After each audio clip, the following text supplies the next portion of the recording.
Je voulais juste introduire rapidement cette soirée-là, déjà parce que pour moi c'était assez touchant d'avoir Jacques Salomé en invité, puisqu'il m'a connu quand je devais faire à peu près cette taille-là. Et que ça a été le premier qui m'a ouvert cette voie-là, en fait, qui est le premier qui m'a montré ce qu'était la thérapie et qui m'a donné envie d'aller dans cette direction-là. Et donc des années après, en se recroisant quelques fois, là ça faisait longtemps qu'on ne s'était pas recroisés, mais donc ça me touche beaucoup de l'accueillir en ce lieu-là. C'est un grand honneur. Voilà, c'est tout ce que j'avais à dire. En tout cas, je vous souhaite à tous une excellente soirée. Petit rappel simplement, si vous pouvez penser à éteindre tout ce qui est téléphone portable, vous installer confortablement.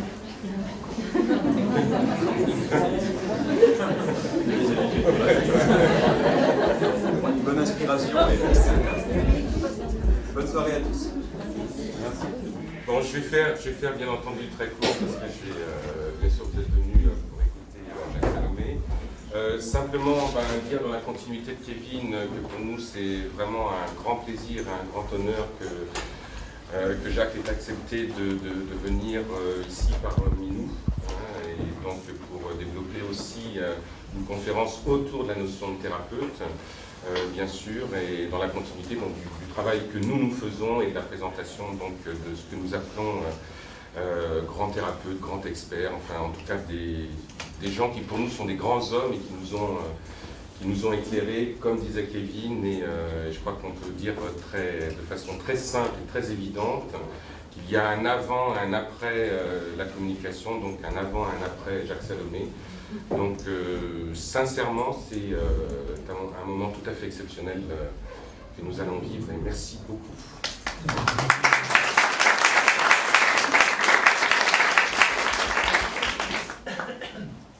Bonsoir à chacun. D'abord, les mysticiens m'en entendent. J'ai 75 ans et je n'ai jamais été thérapeute. J'ai exercé depuis 40 ans comme formateur en relations humaines, essayant de transmettre une méthode qui s'appelle la méthode ESPER et qui effectivement a des effets thérapeutiques. Si j'ai les témoignages, je reçois encore à peu près 100 lettres par jour, 3500 emails par semaine. Donc apparemment il y a un impact. Mais ce que je voudrais traiter ce soir, c'est une remarque que j'ai faite depuis quelques années, de remarquer que beaucoup de thérapeutes terminer leur vie avec l'aide d'une somatisation et souvent même d'un cancer, très fréquemment d'un cancer. Ton Freud, François Dolto, Tata Dolto, ça c'est mes familiarités avec eux, Christian Singer dernièrement, et bien d'autres, et aussi beaucoup de sages de l'Inde qui ont passé l'essentiel de leur vie à se centrer sur les autres, à être à l'écoute, à donner de l'amour. Et donc ça m'interroge, ça m'interrogeait sur le fait que c'est un métier à risque, d'où le titre de cette conférence. Je crois que c'est un métier à risque parce que les gens que vous aidez vont vous polluer, vont vous envoyer des énergies négatives et donc il va falloir apprendre non seulement à trouver la bonne distance, mais peut-être aussi à ne pas mettre sa vie en danger. Alors, je vais commencer par... donc pour ceux qui m'écoutent pour la première fois, je ne me contente pas de parler, sinon je ne mobilise aucun de vos sens, l'audition. J'utilise un des outils de la méthode ESPER qui s'appelle la visualisation, montrer ce dont je parle. Et pour cela, je vais demander votre aide, donc de venir là pour m'aider à visualiser ce que je vais dire. Ce faisant, j'ai mobilisé un autre de vos sens, la vision. Mais mon but, c'est de mobiliser également votre cerveau droit, le cerveau dit rationnel, etc. Alors j'ai besoin de 4 personnes, dont au moins un homme, pour montrer comment commence l'aventure de la vie.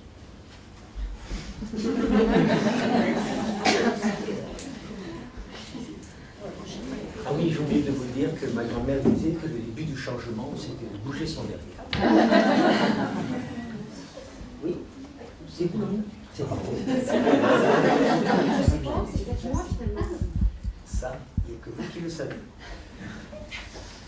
J'ai besoin de 2 autres personnes. Merci. Non, vous allez vous mettre là en retrait et je vous le demanderai d'après. Alors voilà, comment commence l'aventure de la vie? Un homme rencontre une femme rencontre un homme, il y a des fois de l'attirance, des affinités, du désir. Oui, il y a du désir, il a des relations. Bref, ils se rapprochent, ils ont une relation intime et quelques semaines plus tard, elle est enceinte. Donc il y a un bébé, le voilà. Dans le ventre, dans le maman. Voilà, voilà. Dans le meilleur des cas, 9 mois, le bébé sort. Alors, ces deux-là ont fait beaucoup de choses pour cet enfant. Donc c'est moi, c'est vous, si vous êtes parents. Ils ont répondu aux besoins de survie, nourriture, alimentation, sécurité minimale, soins de propreté, etc. Bref, ils ont répondu aux besoins de survie de ce bébé. Ils ont répondu aux besoins éducationnels, école maternelle, primaire, collège, lycée, peut-être université, enfin bref. Ils ont répondu aux besoins d'amour éventuellement. Et puis, alors ce que je vais dire me concerne. Je suis le père de 5 enfants et je devrais avoir honte de dire cela maintenant. Ce n'est qu'à 49 ans que j'ai vu pour la première fois en regardant une de mes filles, 25 ans, Nathalie, que j'ai vu ceci. Mettez-vous juste en filigrane là, comme ça. Voilà, comme ça. Que j'ai vu ça. Et ça, c'est la vie que j'avais donnée à cet enfant. J'ai fait beaucoup pour ces enfants. Besoin de survie, etc. Et d'un seul coup, je découvrais que j'avais rien fait pour la vie. Si vous avez des enfants, ce soir, demain matin, je vous inviterai à les regarder et à regarder la vie et vous demander qu'est-ce que vous avez fait pour la vie.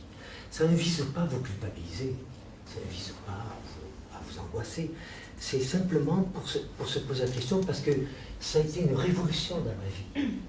C'est-à-dire de découvrir que ce qui nous permettait à nous adultes, parents ou plus tard éventuellement accompagnants, peut-être thérapeutes, psychothérapeutes ou simplement enseignants ou accompagnants, eh bien c'est que nous avions des besoins relationnels. Je suis indigné qu'on vive dans un monde où la plupart d'entre nous ne savent pas que nous avons des besoins relationnels. Vous savez, quand je demande comme ça en conférence à des adultes comme vous connaissez vos besoins, je ne parle pas de relationnel, et alors j'ai l'impression qu'aujourd'hui vous êtes des experts, parce que vous savez tout ce qu'il faut, la vitamine A, B, C, D, E, de l'oméga 3 c'est à la mode, un peu de Viagra de temps en temps, enfin, vous êtes des experts. Mais quand je précise, vous connaissez vos besoins relationnels, il y a un grand silence. Beaucoup pensent s'en sortir en disant oui, j'ai besoin d'être aimé, comme si le besoin d'être aimé recouvrait tous les besoins relationnels. Et voilà, je découvre donc, moi, jusqu'à 49 ans, j'ignorais que j'avais des besoins relationnels et j'ignorais que chacun de mes enfants avait des besoins relationnels qui s'adressaient à la vie. Et je prétends que, donc je reviens sur le thème de ce soir, qu'être psychothérapeute, accompagnant, c'est prendre le risque de mettre en danger ça. Et moi, je serai vous. Je m'occuperai de ça.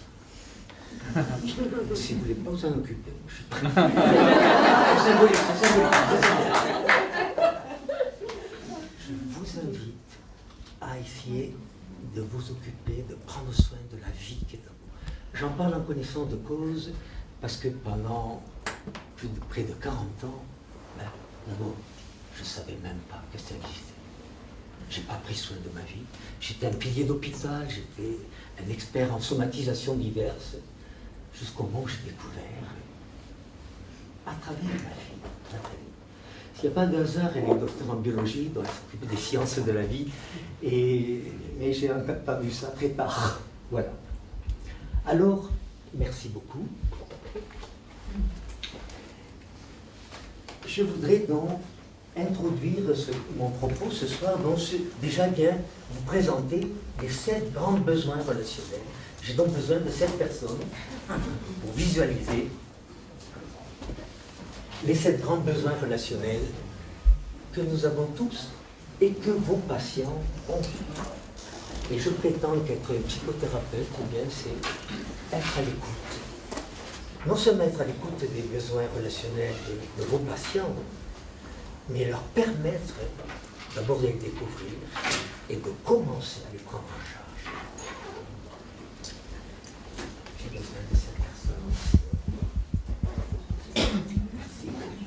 Donc, vous mettez sur la mi-temps. Merci.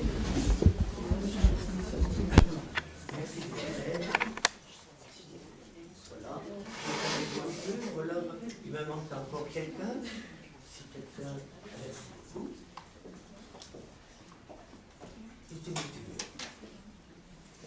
Alors,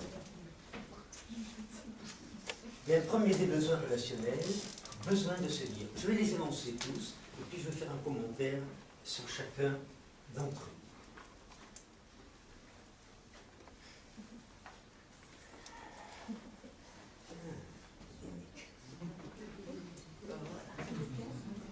Alors, je suis bien conscient qu'à l'instant, dans votre vie d'adulte, d'homme, de femme, vous avez peut-être d'autres besoins qui sont plus prioritaires, plus urgents.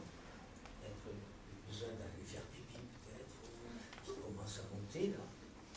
Et vous le satisferez ou pas, mais ces besoins relationnels, et je voudrais le répéter, quand ils ne sont pas entendus, quand ils ne sont pas respectés, comblés, ils mettent notre vie en danger. Et je crois d'ailleurs, je redéveloppe ça tout à l'heure, qu'une des grandes spécialités des malades et des patients, des gens en difficulté, c'est de mettre votre vie en danger. Pas consciemment, mais ils vont le faire, si vous n'êtes pas vigilant. Alors, premier des besoins, besoin de se dire, eh bien, je vais un peu vite, hein. C'est juste pour baliser quelques repères, ma grand-mère disant qu'à défaut de père, il vaut mieux avoir mère. Besoin de se dire au niveau des idées. Est-ce que dans la relation que j'ai avec ma compagne ou dans la relation thérapeutique que vous avez, il y a cette liberté de dire vos idées, d'entendre éventuellement les idées de l'autre, surtout si elles sont différentes des vôtres. Besoin de se dire au niveau du ressenti, des sentiments, etc. Il y a tout un rejet. Mais, attention, besoin d'être entendu dans le registre dans lequel je m'exprime. Si je parle au niveau des idées, je vais être entendu dans mes idées. Je ne demande pas à l'autre d'avoir les mêmes. Mais si l'autre me répond dans un autre registre, je ne me sens pas entendu. Si je m'exprime, par exemple, au niveau du ressenti, quand j'étais marié avec madame, là au siècle dernier, je rentre un soir et je lui dis, j'ai pas chaud, j'ai froid. Elle me dit, mais le radiateur est à 28. Je ne parle pas du radiateur, ma chère. Parle de moi. Il y a que les personnes du monde qui sait si. Vous croyez que je banalise là 90% des relations. Il y a un décalage. Et ça crée des souffrances incroyables. Le sentiment de ne pas se sentir entendu dans le registre dans lequel on parle. Si je m'exprime au niveau des sentiments, j'aime pas mon frère, ce salaud qui a pris ma place. Toujours moi. Mais ça c'est de ma blonde. Donc maman, elle me dit, mais c'est ton frère, tu es grand, tu dois l'aimer. Elle me dictait d'avoir des sentiments que je n'avais pas. C'était terrible. J'ai tenté de le tuer 4 fois. J'ai fait le coup de l'oreiller, vous connaissez pas? Mettez l'oreiller sur un morceau, avec beaucoup de jouets dessus. Et j'ai fait bien d'autres choses. On en rit aujourd'hui, on peut en parler. Pendant plusieurs années, c'était terrible. Ma mère me dictait des sentiments que je n'aime pas. Et donc, besoin de se dire dans l'un ou l'autre des registres, mais d'être entendu. Donc, au niveau des ressentis, au niveau des sentiments, au niveau des émotions. Je marche dans la rue, je vois un petit bouchon de 3 ans, il va à la conquête du monde, il va un peu trop vite, il tombe, il se fait mal. Maman, maman, j'ai mal. Et j'entends, et c'est rien, mon chéri. Comment? Ce que je ressens, c'est rien. C'est de la folie. Et nous faisons ça sans arrêt, sans même nous entendre. Donc, au niveau des croyances, je prends un Dieu, je reprends un Dieu ou d'autres, au niveau du faire, voilà. Au passage, peut-être que vous savez qu'un des grands malentendus des relations hommes-femmes, c'est que les hommes parlent plutôt ici, ils font des grands discours sur Sarkozy, M. Bush, etc. Et j'ai fait ceci, j'ai fait cela. Les femmes parlent plutôt au niveau des émotions, des ressentis, des croyances. Il faudra donc que chacun apprenne à écouter un peu plus le registre privilégié de l'autre. Besoin d'être reconnu. Besoin d'être reconnu, non pas comme tu me veux, maman, comme tu me veux, papa, ou mon professeur. Besoin d'être reconnu dans différentes strates de moi.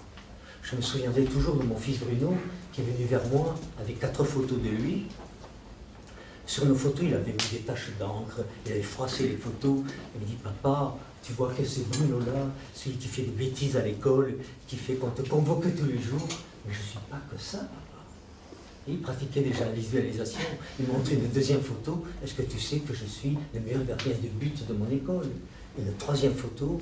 Est-ce que tu sais que je suis un copain à la vie, à la mort, pour 2 copains de ma classe?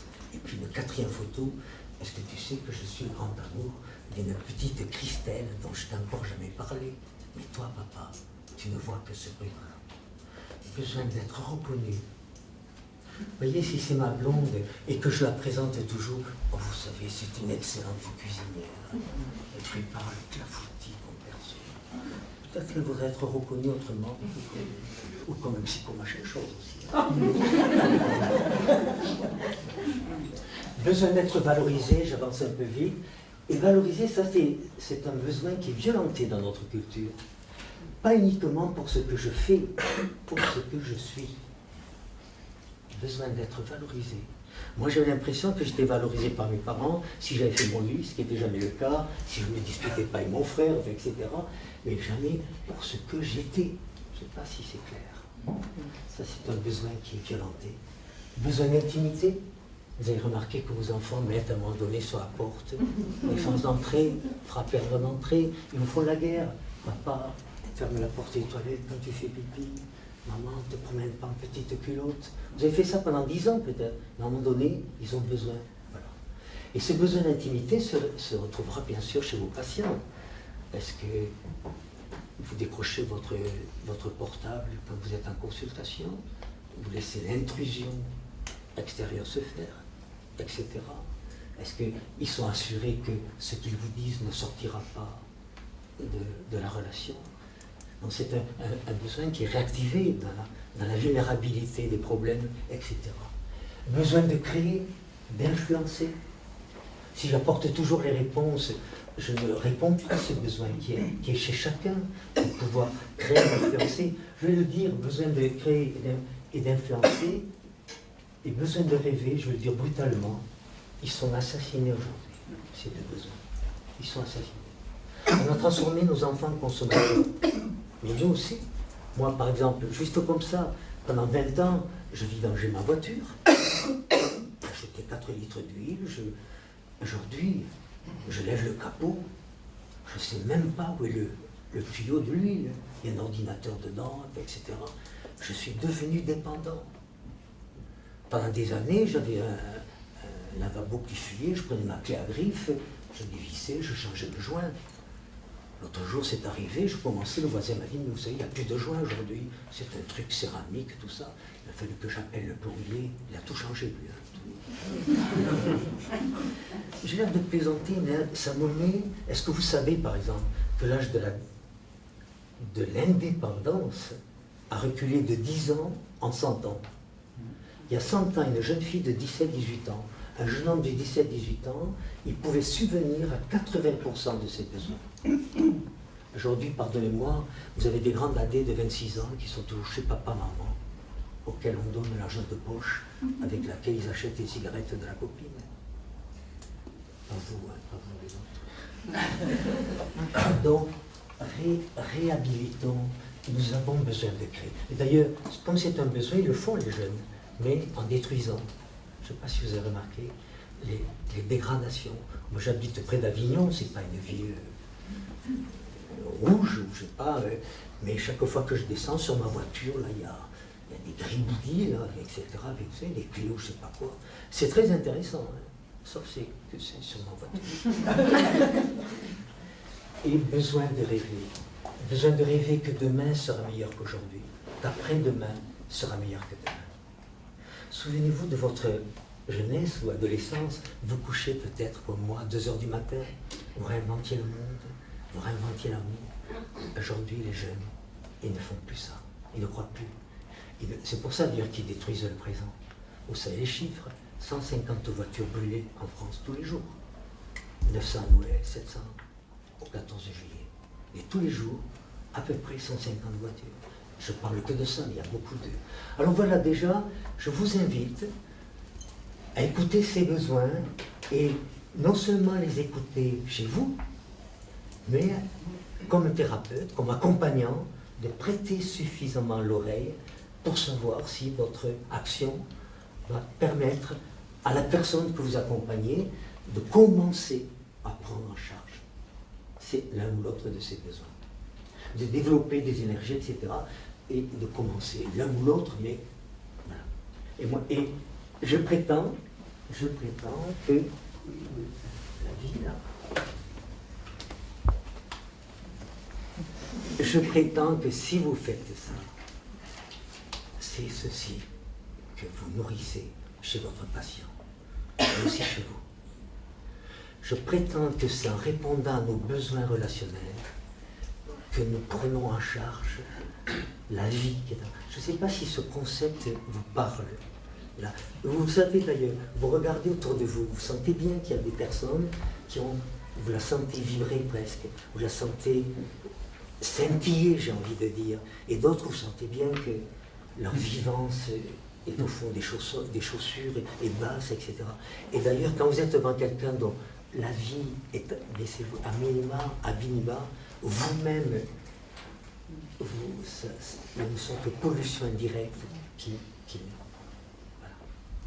Vous pouvez les applaudir, les autres.